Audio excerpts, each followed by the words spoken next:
Hello friends, स्वागत है आपका अपने चैनल स्टॉक्स इन्वेस्टर में। दोस्तों, आज हम बात करने वाले रिन्यूएबल एनर्जी से जुड़ी हुई खबर के बारे में। और हम इसी सेक्टर के एक पेनी स्टॉक के बारे में डिस्कस करेंगे और जानेंगे कि उसको लाने का रीजन क्या है और आने वाले समय में वो आपको किस तरह के रिटर्न्स दे सकता है। तो सबसे पहले हम न्यूज को डिस्कस करते हैं। यहाँ पे देख सकते हैं, India bright spot PM Modi और रिन्यूएबल एनर्जी ग्रोथ।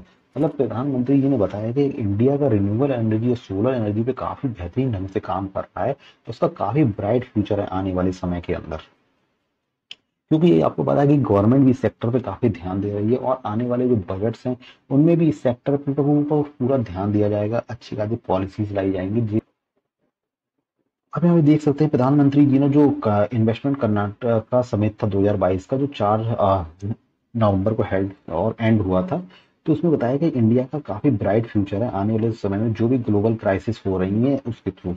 और इन्होंने बताया कि कौन सी सिटीज मेजर पार्ट प्ले करने वाली हैं इस रिन्यूएबल एनर्जी की जो भी ग्रोथ हो रही है, सक्सेस होने वाली है उसमें।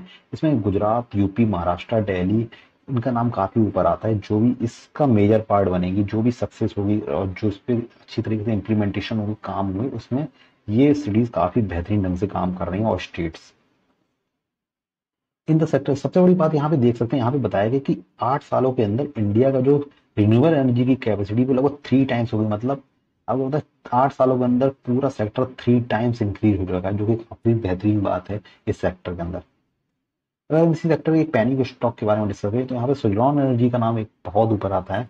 पर हाँ, ये स्टॉक एक टाइम पे 400 करोड़ 400 रुपए के आसपास ट्रेड करता था, बट स्टॉक लगभग अभी 8 रुपए के आसपास ट्रेड कर रहा है। एक टाइम पे स्टॉक लगभग 3 रुपए के आसपास था, क्योंकि इसमें कंपनी के पास काफी डेप्थ आ गया था और जिसमें काफी कर्जे में कंपनी डूब गई थी। प्रमोटर्स ने अपने हाथ खींच लिए थे इस कंपनी के अंदर, काफी अपनी होल्डिंग को प्लेज कर दिया था, जिसकी वजह से इसमें इशू हुए थे। और हाँ, कंपनी अभी राइट इशू लेके आई थी जिसमें उन्होंने 1200 करोड़ रुपए की फंडिंग की थी, जिसमें जिसका उपयोग भी अपने डेप्थ को कम करने के लिए कर रहे हैं। मार्केट कैप के बारे में बात करें तो मार्केट कैप लगभग 10,000 करोड़ की मार्केट कैप वाली सुजलॉन एनर्जी की कंपनी है।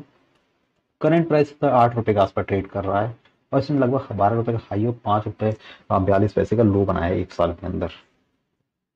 इंडस्ट्री के पी 37 के आसपास ट्रेड कर रहा है, पर स्टॉक का पी कुछ भी नहीं, क्योंकि पेनी स्टॉक है। इसमें स्टॉक का पी और इंडस्ट्री पी से कोई मतलब नहीं है। अर्निंग पर शेयर इसकी लगभग 1 रुपए 85 पैसे के आसपास है।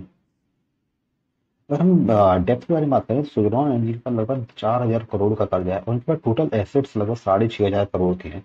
मतलब एक बार as compared to assets depth काफी ज्यादा है, और जिसको ही ये मेन कम करने का पूरा प्लान कर रहे हैं, जिससे कि ये टेंशन फ्री होकर कर पाए काम। अगर हम कुछ प्रॉस के बारे में बात करें तो यहाँ पे सुजलॉन एनर्जी का एक्सपेक्ट किया जा रहा है कि क्वार्टरली रिजल्ट अच्छे आएंगे, क्योंकि जिस तरह से लास्ट 2 3 4 क्वार्टर से अच्छी तरह काफी परफॉर्मेंस दे रहे हैं, उससे उम्मीद की जा रही है कि इनके आने वाले कुछ क्वार्टर्स भी अच्छे हो सकते हैं, क्योंकि ये सही मॉडल पे अब काम करना शुरू कर रहे हैं। इसलिए धीरे धीरे ही ग्रो कर पाएंगे। उनका जो डेवोटर है डेज को लगभग 125 से 76 डेज के करीब आ गए, जो कि काफी अच्छी बात है। कुछ कॉन्स के बारे में बात करें तो यहाँ पे देख सकते हैं, प्रोमोटर ने इसमें लगभग अपनी होल्डिंग को थोड़ा सा कम किया है लास्ट क्वार्टर के कंपेयर में, और जो सेल्स थी वो भी कंटिन्यू 5 साल के मुकाबले काफी कम हो गई है। तो हम सेल्स का डेटा देखें फ्रॉम लास्ट 3 और 4 क्वार्टर का, तो इनकी सेल्स लगभग 1100, 1600, 2400, 1300, मतलब एज कम्पेयर टू अगर 1 2 साल पहले की बात करें उससे काफी बेहतरीन है, जिससे ये पता चलता है कंपनी अच्छी खासी ग्रोथ कर रही है। और अगर इनके आने वाले 2 से 3 क्वार्टर भी अच्छे जाते हैं तो आपको आने वाले समय में अच्छी खासी रिटर्न्स भी दे सकता है। अगर कुछ नेट प्रॉफिट के बारे में बात करें तो यहाँ पे देख सकते हैं, इनके नेट प्रॉफिट जो भी थे काफी ज्यादा लॉस में थे 2 साल के अंदर। बट हाँ, इन्होंने अपने आप को ग्रो किया यहाँ पे, और एटलीस्ट इन्होंने अपने डेप्थ को काफी कम करा है यहाँ पे, और नेट प्रॉफिट कम हो रहे हैं। पर हाँ, एज कम्पेयर टू 2 साल का डेटा देखें तो काफी कम हुए हैं इधर।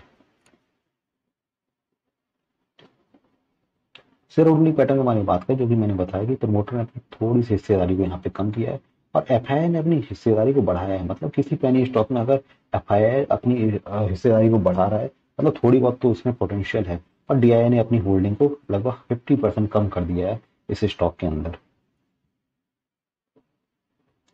अब इसको लाने का रीजन क्या है, यहाँ पे देख सकते हैं सुजलॉन एनर्जी के रिजल्ट आने वाले हैं 10 नवंबर को। मतलब 10 नवंबर को ये अपने रिजल्ट अनाउंस करने वाले हैं। तो उम्मीद की जा रही है, क्योंकि कुछ ना कुछ तो हलचल इस स्टॉक में देखने को मिलेगी, क्योंकि इनके लास्ट जो 2 से 3 क्वार्टर की सेल्स का डेटा आया था, जो इनके नेट प्रॉफिट हुए थे, उसके बेसिस पे उम्मीद की जा रही है कि ये इनका जो क्वार्टर है वो भी ठीक ठाक जाने की संभावना है। तो इसके स्टॉक में आपको हलचल देखने को जरूर मिलेगी। और अगर इसमें कल के अगर वॉल्यूम एनालिसिस पे बात करें तो यहाँ पे लगभग 40% की डिलीवरी उठाई गई थी, जो कि ठीक ठाक है किसी स्टॉक के अंदर। और एक वीक में लगभग 39% की डिलीवरी उठाई गई है, जो भी अच्छी खासी डिलीवरी को दर्शाता है। और स्टॉक के एक साल की परफॉर्मेंस के बारे में बात करें तो इसमें लगभग 15% के रिटर्न आपको जनरेट करके दिए एक साल के अंदर। और तो अगर 3 साल की परफॉर्मेंस की बात करें, बेहतरीन, बहुत ही बेहतरीन, लगभग 181% के रिटर्न आपको जनरेट कर दिए इस स्टॉक में। अब हम सुजलॉन एनर्जी के चार्ट में नजर मारे तो यहाँ पे देख सकते हैं ये स्टॉक लगभग 8 रुपये 15 पैसे के आसपास ट्रेड कर रहा है। तो इसका जो सपोर्ट है, एक 8 रुपये का आप सपोर्ट लेके चल सकते हैं। और उसके बाद दूसरा सपोर्ट इसका 7 रुपये 15 पैसे के आसपास ही मैं बोल सकता हूँ। और अगर सिस्टम के बारे में बात करें, ये स्टॉक लगभग 8 रुपये 45 पैसे को अगर टच करता है, उसके बाद आपको आराम से 9 रुपये के टारगेट देखने को मिल सकते हैं इस स्टॉक के अंदर।